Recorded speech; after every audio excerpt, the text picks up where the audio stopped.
À part le loup, il n'y a pas si longtemps, on disait aussi aux enfants que, s'ils n'étaient pas sages, la sorcière les emmènerait pour les manger ou les donner à manger à ses chiens.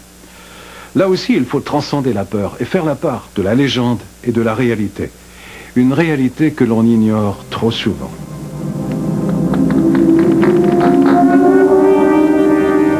Attention aux sorcières, nous dit-on. Elles sont rusées, fourbes, trompeuses.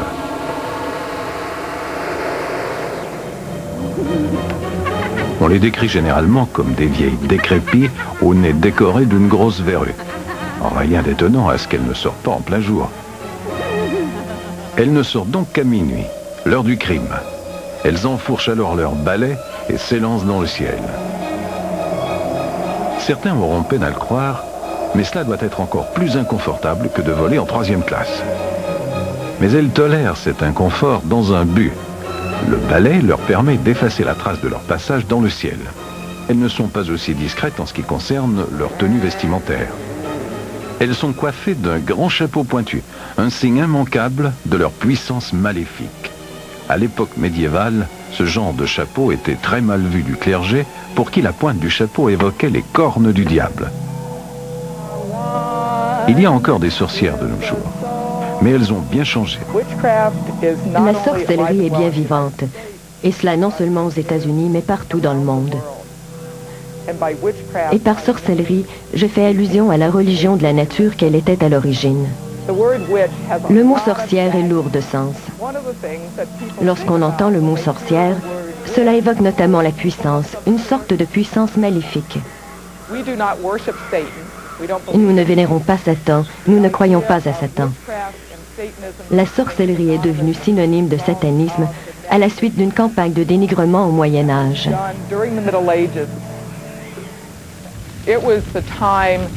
C'est une époque où la raison a été mise de côté.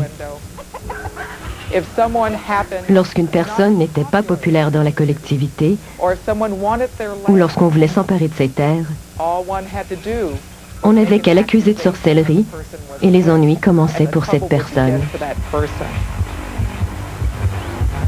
La personne accusée devait subir une série d'interrogatoires très poussés. La torture était courante pendant ces interrogatoires. On torturait les accusés jusqu'à ce qu'ils cèdent ou meurent. Et lorsqu'ils cédaient, on les forçait à signer des aveux stipulant qu'ils avaient pratiqué la magie noire et vénéré le diable.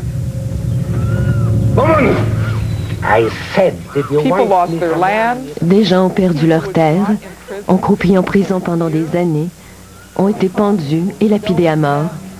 D'autres ont été brûlés vifs. Certains affirmaient qu'en réalité, les hommes et les femmes qui brûlaient les sorcières sauvaient les âmes de ces pécheurs reconnus coupables. Ces gens qui se disaient chrétiens ont fait des choses bien peu chrétiennes. Au lieu d'aimer leur prochain comme eux-mêmes, ils ont exterminé leur prochain, et cela en prétendant éradiquer le mal. Des centaines de milliers de personnes, des millions même au dire de certains, ont été victimes pendant ce carnage. Les procès de Salem, dans le Massachusetts, ont marqué l'histoire des États-Unis. Tout a commencé dans une maison où le cuisinier a enseigné quelques tours de magie à un groupe de jeunes filles pour s'amuser. La suite est un mystère qui s'est terminé en tragédie. En janvier 1692, une petite fille appelée Betty Paris est tombée malade. Son père était le pasteur du village de Salem. Peu après, sa cousine, Abigail Williams, qui vivait dans la même maison, est tombée malade à son tour.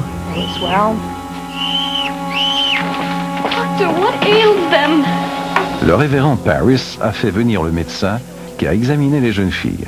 Ne trouvant aucune explication médicale à leur maladie, il a déclaré qu'elles avaient été ensorcelées. Il fallait donc trouver qui les avait ensorcelées pour les punir, et tout allait rentrer dans l'ordre.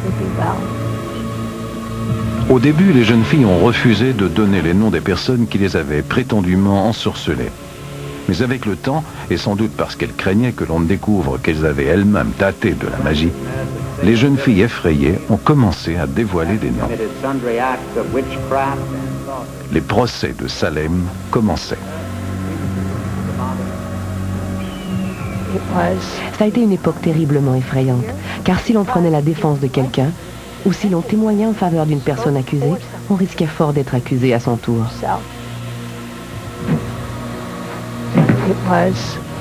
C'est une époque où il fallait faire preuve d'un courage extrême également, car bien des accusés ont refusé d'avouer un délit qu'ils n'avaient pas commis. Et ils ont affronté la mort avec beaucoup de dignité. 141 personnes ont été arrêtées et 20 ont été mises à mort au sommet de ce que l'on appelle maintenant le mont des Gibets. Salem est aujourd'hui la Mecque des sorcières et l'une d'elles est particulièrement active, Laurie Cabot. Il y a maintenant 4000 sorcières à Salem et nous faisons des cérémonies rituelles sur le mont des Gibets. Si quelqu'un nous surprenait en plein rituel dans la forêt, il aurait sans doute peur car peu de personnes ont été témoins d'un rituel de sorcellerie ou comprennent qu'il s'agit d'une religion de la nature.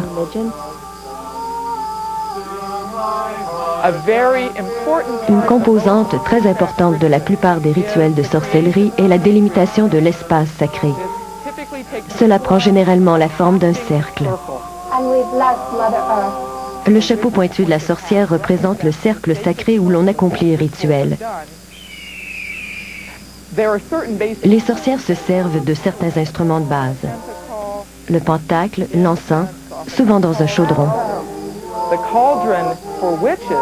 Au Moyen Âge et avant, dans toute l'Europe, les sorcières se servaient du chaudron pour pratiquer leur médecine populaire. Les vieilles sages qui soignaient les gens de leur village avaient aussi des balais. Et certains disent qu'à l'époque des bûchers de l'Inquisition, le balai dissimulait le bâton de sorcière avec lequel elle traçait les cercles magiques.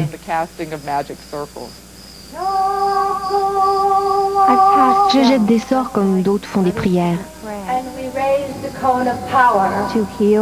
Pour guérir quelqu'un, pour qu'une personne ait une vie prospère et heureuse.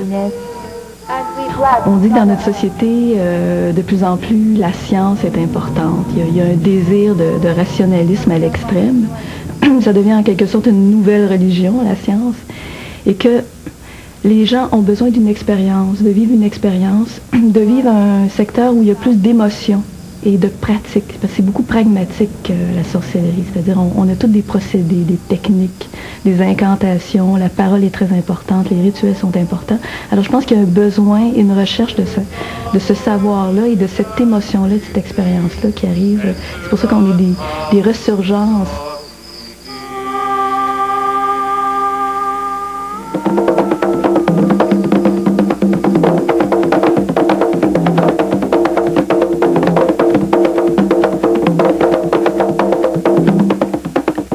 Le concept de sorcellerie a été utilisé pour rejeter de nombreuses traditions, non seulement en Europe, mais dans le monde entier. Cette femme, au Brésil, est membre d'une religion connue sous le nom de la Société de l'Alero.